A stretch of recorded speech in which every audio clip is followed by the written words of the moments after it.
Hello बच्चों, कैसे हैं आप? उम्मीद करती हूँ आप बढ़िया और एकदम मजे में होंगे। तो आइए बच्चों, आज के अध्याय में विराम चिन्ह पढ़ लेते हैं हम। तो बच्चों, विराम शब्द का अर्थ है रुकना। जैसे हम कोई भी कार्य लगातार अर्थात बिना रुके नहीं करते, वैसे ही बोलते समय भी वाक्यों को लगातार नहीं बोला जाता। यदि वाक्यों को हम बिना रुके बोलेंगे तो वे अर्थहीन हो जाएंगे। अतः वाक्यों को स्पष्ट और अर्थपूर्ण बनाने के लिए बोलते वक्त हम कहीं अधिक समय के लिए तो कहीं कम समय के लिए रुकते हैं और लिखित रूप में इसे दर्शाने के लिए कुछ चिन्हों का प्रयोग करते हैं, जिन्हें विराम चिन्ह कहते हैं। अर्थात भाषा के लिखित रूप में रुकने अथवा विराम देने के लिए प्रयोग किए जाने वाले चिन्ह विराम चिन्ह कहलाते हैं। तो हिंदी भाषा में जिन विराम चिन्हों का प्रयोग किया जाता है उनमें से कुछ इस प्रकार हैं। पहला है पूर्ण विराम। तो बच्चों, जिस विराम चिन्ह का प्रयोग किसी वाक्य के पूर्ण होने पर किया जाता है उसे पूर्ण विराम कहते हैं। अर्थात वाक्य समाप्त तो अंत में आपको पूर्ण विराम जरूर लगाना है, नहीं लगाएंगे तो व्याकरण की अशुद्धि मानी जाएगी। जैसे कि यह लड़का इस घर में रहता है, उसके बाद पूर्ण विराम, एक डंडा। हमें सदैव सत्य बोलना चाहिए, समाप्त वाक्य तो पूर्ण विराम जरूर लगाइए। दूसरा है अल्प विराम, यानी कि एक छोटा कॉमा। जिस विराम चिन्ह का प्रयोग वाक्य में कुछ देर रुकने के लिए किया जाता है उसे अल्प विराम कहते हैं। जैसे शीला, गीता और मीरा अपने भाई के साथ शहर गई, तो शीला और गीता के बीच में क्या आएगा? अल्प विराम। रमेश जरा कुर्सी ले आना, तो रमेश के बाद अल्प विराम का प्रयोग होगा। तीसरा आता है अर्धविराम, यानी ऊपर बिंदु और नीचे अल्प विराम। जिस विराम चिन्ह का प्रयोग वाक्य में अल्प विराम से कुछ अधिक तथा पूर्ण विराम से कुछ कम देर रुकने के लिए किया जाता है उसे अर्धविराम कहते हैं। जैसे नेहरू जी हमारे बीच नहीं रहे, अर्धविराम आएगा, वे अमर हो गए। परिश्रम ही सफलता की कुंजी है, अर्धविराम आएगा, इससे मुंह मोड़ने वाले मूर्ख हैं। चौथा है प्रश्नवाचक चिन्ह। तो बच्चों, जिन विराम चिन्हों का प्रयोग प्रश्नवाचक वाक्यों के अंत में किया जाता है उसे प्रश्नवाचक चिन्ह कहते हैं। जैसे व्यायाम करने से क्या क्या लाभ होते हैं, प्रश्नवाचक चिन्ह अंत में जरूर लगाएंगे आप। तुम्हारी परीक्षा कब आरंभ होगी, अंत में प्रश्नवाचक चिन्ह आएगा। और पांचवा है विस्मयादिबोधक चिन्ह, यानी कि ऊपर एक डंडा और नीचे बिंदु।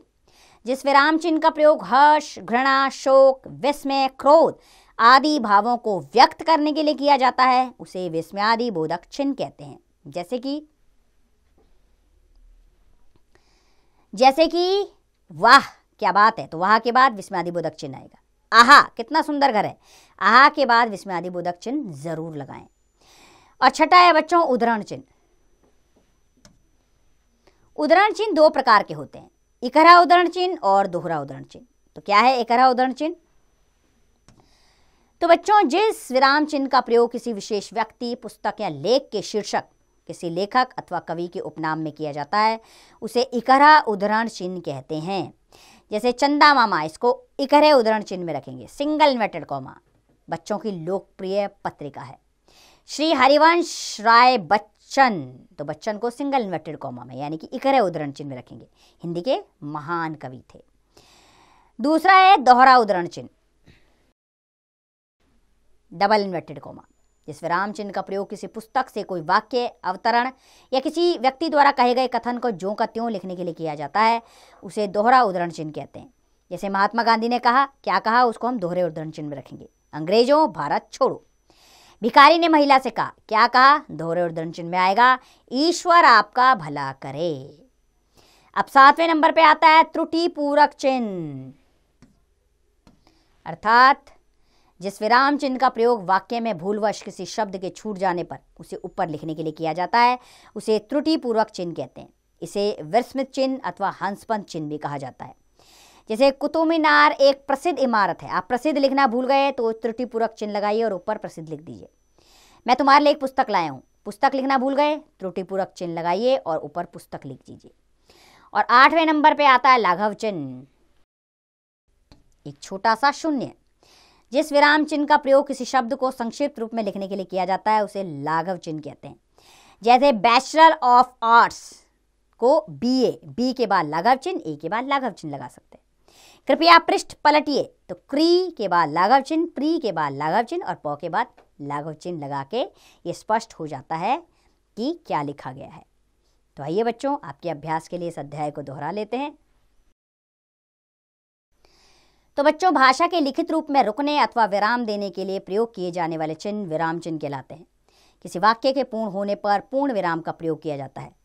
अर्धविराम का प्रयोग वाक्यों में अल्प विराम से कुछ अधिक तथा पूर्ण विराम से कुछ कम देर रुकने के लिए किया जाता है। प्रश्नवाचक वाक्यों के अंत में प्रश्नवाचक चिन्ह का प्रयोग किया जाता है। और उद्धरण चिन्ह दो प्रकार के होते हैं, इकरार उद्धरण चिन्ह तथा दोहरा उद्धरण चिन्ह। और वाक्य में भूलवश किसी शब्द के छूट जाने पर उसे ऊपर लिखने के लिए त्रुटि पूर्वक चिन्ह का प्रयोग किया जाता है। मुझे पूरा उम्मीद है कि आपको विस्मयादिबोधक चिन्ह अच्छे से समझ में आ गए होंगे। आप इनका अच्छे से प्रयोग कीजिए और वैसे ही हाव भाव का प्रयोग कीजिए, क्योंकि जैसे हाव भाव आपके चेहरे पर आएंगे आप उसी तरह के वाक्य भी बनाना सीख जाएंगे। अब इसका अभ्यास कार्य आप स्वयं कीजिए।